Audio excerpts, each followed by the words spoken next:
does it actually mean to be empowered? Well, one way to be empowered is really to be able to shift from stress into happiness.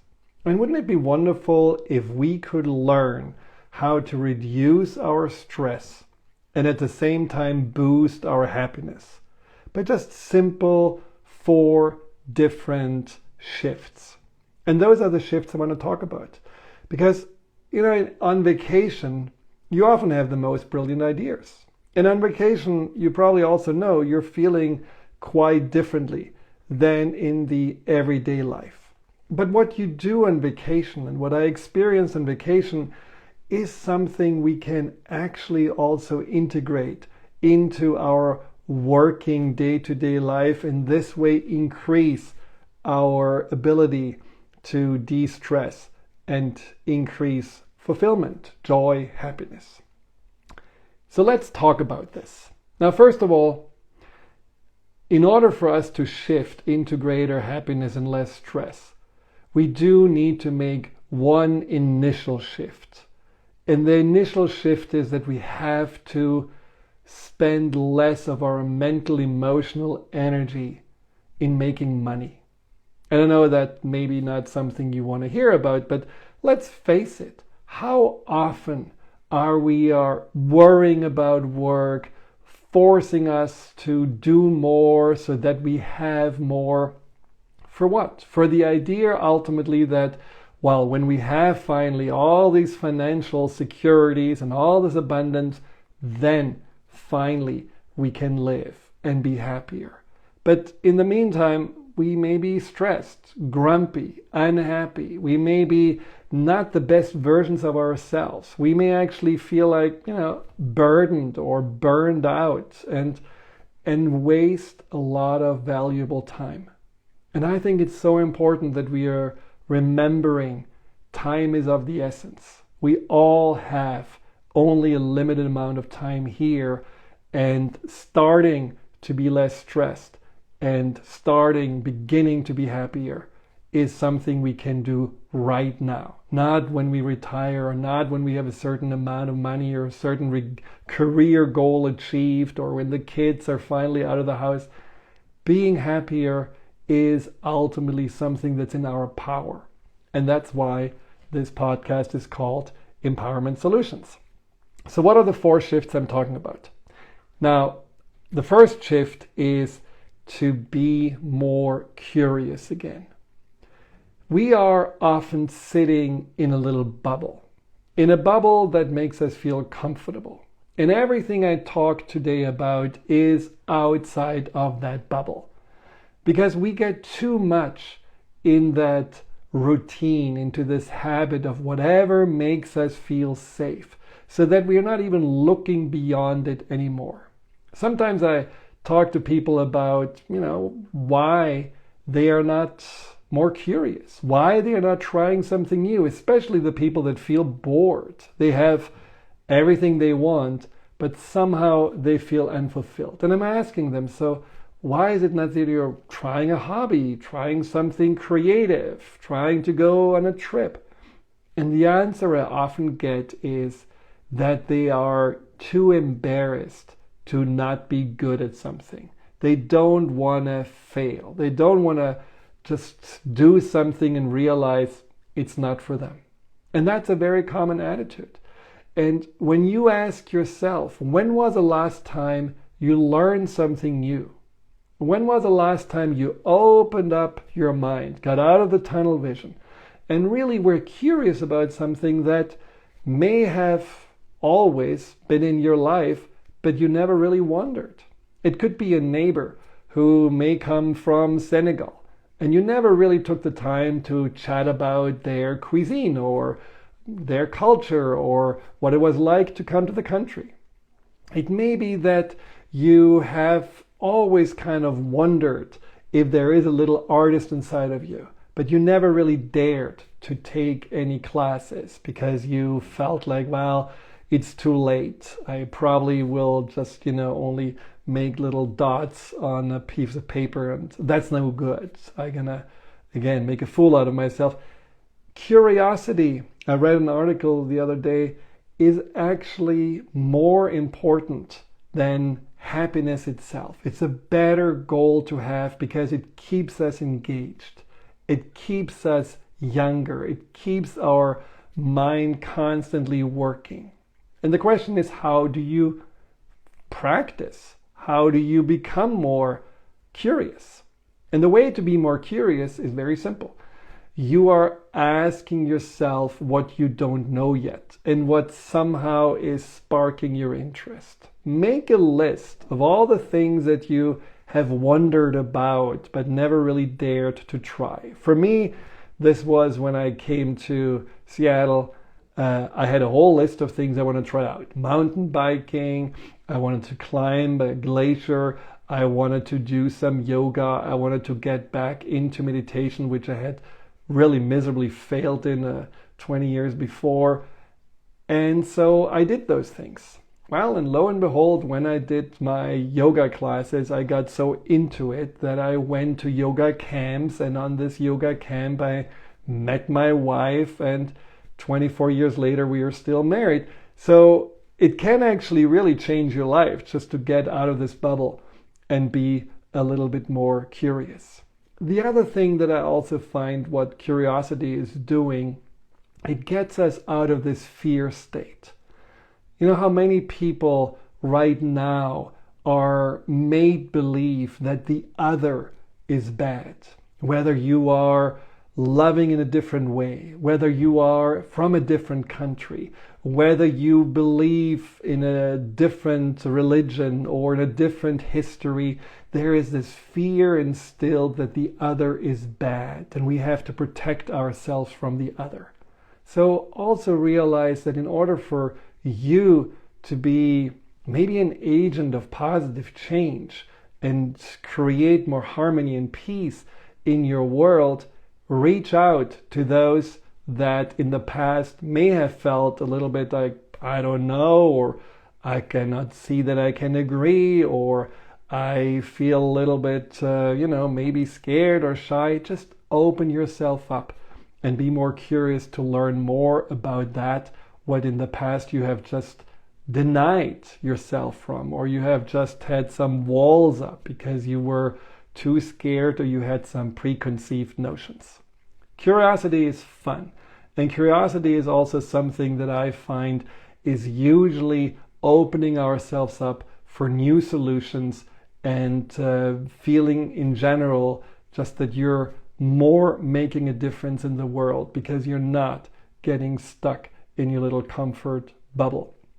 Start the day with, I wonder what I can learn today that I don't know yet. I wonder what new dish I can try out when I go into a restaurant. I wonder if there is a better and more interesting scenic route to get home from work. I wonder which new person I can meet today. Just wonder and live in greater wonderment, because in general life is so much more rich than we are really allowing us to experience. Now, the second shift is the shift that really gets you out of your little comfort bubble, which is courage. Now, courage is not doing the opposite of what we are afraid of, which, doesn't really work and often unfortunately backfires, like this client of mine who wanted to force himself to overcome his anxiety, his fear of heights, by jumping out of a plane with a parachute apparently, but 30 times. He just signed a check, 30 jumps, that should do it. Well, at jump number 25, he had panic attacks constantly because he pushed his nervous system and he pushed his inner protector way too far and he gave up. So that didn't really work. Courage is actually what is in our heart. It comes from the French word cœur, which is the heart. And so what it does really call upon is this doing something that's worthwhile, even though it may scare us a little bit. It is important to us, but it may be a little bit hard. So what could that be? When you think about what would require for you to have courage, something that you desire, something that you could see is valuable, but you haven't dared to do it yet. That is where your courage is needed, where your heart can be engaged. For me, it was changing my life several times, being in medicine and realizing that this is not really what I want to do for the next 25 years. Of course, my nightly panic attacks that pretty much told me that helped me to find the courage to say, I'll do something different. Leaving Germany and moving to Seattle, even though it was first planned for 2 years only, was something that I really had to do, but it took a lot of courage, and I certainly had to face myself. Then deciding to stay in Seattle and go back to school and do a PhD in molecular biology took a lot of courage because I gave up on medicine and started something fresh. Getting, involved with my wife after just this one time in this yoga camp and right away deciding, hey, move from Tennessee to Seattle, let's start a life together. I mean, how many people were saying, you are absolutely crazy, and who knows who this girl or this guy are. It took a lot of courage, but it was all coming from the heart. And then moving away from Seattle and going back to Europe and living in France, and 20 years ago leaving research and starting my empowerment coaching work, all of those things took courage. But you know why it wasn't really feeling like it? Because I knew I couldn't help it. Because it was in my heart, and the alternative of staying stuck and doing this, what I really didn't feel in alignment anymore, would have been much, much harder and much more painful. So ask yourself, are there things that are important to you, whether these are dreams, whether these are maybe some loose ends, some relationships that you really feel like, well, I need to have this conversation to clear the air. I need to forgive this person, whether it's a parent or a sibling, because I think if not, I would regret it. I want to go back to school because I feel like my job is a dead end. I need to let go of this relationship because I feel like it's not fulfilling and we really are more arguing than making each other happy. Even though it's a jump in the unknown, there may be things for you that are really important to you, and they will require courage, but realize not doing it, you will feel much more regret and pain than giving yourself permission to follow the call of your heart. And that is ultimately what courage is about, following this call that may not always make intellectual sense, but it is something that certainly in the end leads to greater fulfillment. And to not scare your inner protector too much, you can always set intermediate goals. When I shifted out of research, I was seeing clients only part-time, half a day, and that eased me into this new endeavor. Or when you want to, let's say, start moving to a different place, just make a plan. Be clear how much money you need, how this move would look like, whether the infrastructure there is really what you want. Whatever it is, just don't feel like you have to jump out of the plane to be courageous. Just feel like that you, in the end, can be responsible with your courage so that your inner resistance is not so great, and your inner resistance doesn't really hold you back from doing what your heart is saying. Then the third shift that you can make is the shift of generosity. And I think that's another thing that I often notice, and I find that so refreshing when we were in Ireland. People are not about the bottom line as much as I see this in other countries, in other societies. There is often the idea of what's in it for me. that runs our interactions. It's like, okay, it's not worth it. This is a waste of time. Well, this person wasn't really good to me, so why should it be good to them? Well, they never really apologized for what they did, so why should I do this?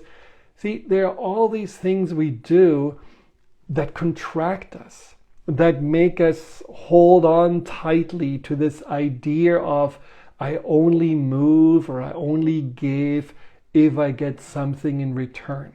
And that whole bottom line thinking, I think, really creates more pain and more stress than it empowers us and makes us fulfilled. I mean, there are countless studies. For example, a study that showed that generosity lowers your blood pressure, releases all these endorphins, oxytocin, serotonin, dopamine, and helps you with healthy aging. There are so many studies that prove that generosity is something that makes your life better. But generosity is not just about giving or taking care of something, because a lot of us are helpers, including myself, so it feels easy to do those things. Generosity, I feel, is like also jumping over your shadow and doing something that feels actually a little bit harder, because maybe, like we Germans like to say, the inner swine dog, the part of you that just says, no, don't do this, they don't deserve this, or you have more important things to do, or why are you the one who does this and not others? That inner part that tries to talk us out of it, we need to overcome this by simply being a little bit more generous. I just talked to a client today who reminded me that in order for him to make his relationship better, he needs to be more generous, because he shared with me that his wife is very stressed in her work, and that she has a deadline in September coming up, and so she's working pretty much day and night, and that puts a lot of stress on him because they have 2 little kids. At the same time, he got into a business venture and he's really excited about it, and he feels this is like, an imbalance. She and her job seem to be more important than his new business venture. And so when she asked him, hey, can you get the kids, or can you, come home earlier because I have this call, there is an increased resentment. And of course, if you are tallying it up, probably she is using more time in her work than he's using in his work. But it didn't really feel good to him, the way they started to bicker and the way it became more a tit for tat. And so I suggested to him just to realize this is temporary. This is like until September, and then it's going to ease off for her. And right now, you being generous and simply saying, hey, of course, no problem, let me know how I can help you, will ease a lot of her pain.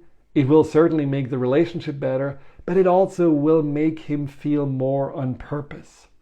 Because that feeling of isolation he got by not being generous was something that caused him a lot of anxiety and a lot of guilt, and letting go of this inner swine dog that says, no, you deserve to have at least as much freedom to work as she does. He needed to ignore that, and he needed to decide that the relationship and him right now giving to someone who obviously needs more than himself, that is the right thing to do. Generosity comes a lot also with awareness. And just notice, look around, again, out of your bubble, and see who could use a little bit of your generosity.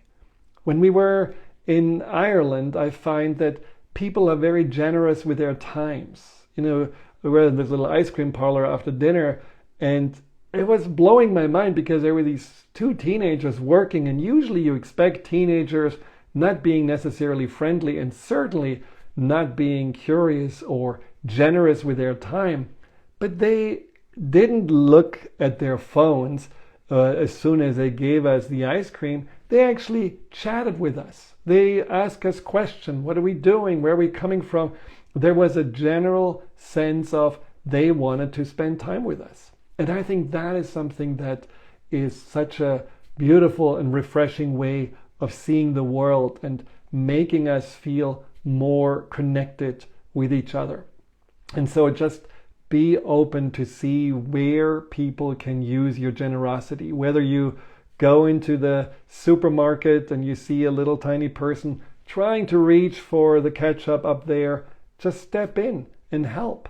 Whether you have a stray cat around in your neighborhood and you always told yourself, well, that's not my cat, I don't take care of it, but you see it, really needing to have some food or some support, well, step out of the line, go out of your comfort zone and step in and be generous, no matter how much you get in return. When you feel like people, maybe someone that you see in the bus has a hard time getting out of the bus, you see them with a walker and you already wonder, well, when they stop, how do they get out? Just offer your help. Be more generous and it will make your life more fulfilling. And then the last one is really related to this. It's all about connection. I mean, there is this, famous Harvard study about aging that showed it's not the genetics, it's not the cholesterol. Yes, of course, it's not good if you're smoking, but in the end, what keeps us younger and what keeps us also alive, because life still matters, is our way, the way we connect, the way we relate to each other, whether it's in your primary relationship, whether it's with friends. And for me, I often hear with clients that tell me, well, I'm just alone, I'm isolated, I don't have any friends, and I'm already in my 40s or 50s, so this is pretty much too late. You make your friends in high school or in college, and it's all not true. We can feel connected even if we are not forging these really deep, meaningful relationships right away.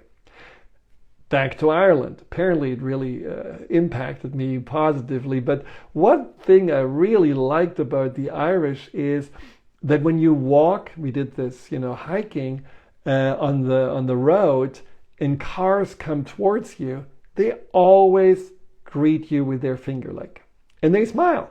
Every person did this. This was not like, first I thought, well, maybe this is the friendly town we were getting through. No, it was all the time. And you know what this does to you is that you feel seen and you feel noticed. Someone actually tells you, hey, I see you. You matter to me. And how often don't we do this? Or actually do the opposite? We have our heads down, we just keep on walking, don't look right, don't look left, don't make any eye contact. And then we wonder why we are even in, millions of people around us, cities, feeling alone. So if you want to make an impact for yourself and others, just be more aware that there are always opportunities to make small connections. So really, if you want to gain more happiness, if you want to reduce your stress, use those 4 simple shifts. Be more curious about the world. And of course, be more curious about yourself. There are so many things about yourself that you don't know yet and that you haven't tried yet. So step out and explore again. Ask yourself, I wonder, and then see what you wonder about. And then be courageous. Listen to your heart. Don't listen to the little naysayer or the judge in your head that tells you it's not possible. Listen to your heart and follow your heart and take those steps that lead you to the unknown, but also the unknown that can lead to greater fulfillment. And then certainly make sure that you're more generous, that you're not just closing yourself tightly down and telling yourself, well, it's about survival of me and not really giving to others. Give your time, give your energy, and maybe just give a smile. Give forgiveness. Let go. And don't hold on so tightly when people hurt you or when people owe you something. Just free yourself from that through greater generosity, and then make a real difference in your environment by simply connecting. Connect more. And if you know people better, connect more deeply. Ask better questions. Don't get kind of uncomfortable when you're asking, how are you doing? And then they said, well, I'm feeling really miserable. And how often do people then just say, oh, sorry to hear that? And that's that. There's no question asked. There's no, curiosity on what's really going on. So have also the courage to learn to know people better and to go with them into their pains or their shadows, and this way show that you really want to connect with them, even if they're not in the best place. All of those things can really help us to make ourselves more empowered, to make our lives much more rich, and in the end also to make ourselves more happy. Hi, Dr. Friedemann here. Thank you for tuning into my YouTube channel. If you're interested in learning more about fear and anxiety, here you'll find guided meditations, webinars, and interviews with some of the most renowned experts in the field of empowerment. Delve into the over 230 videos and more to come every week.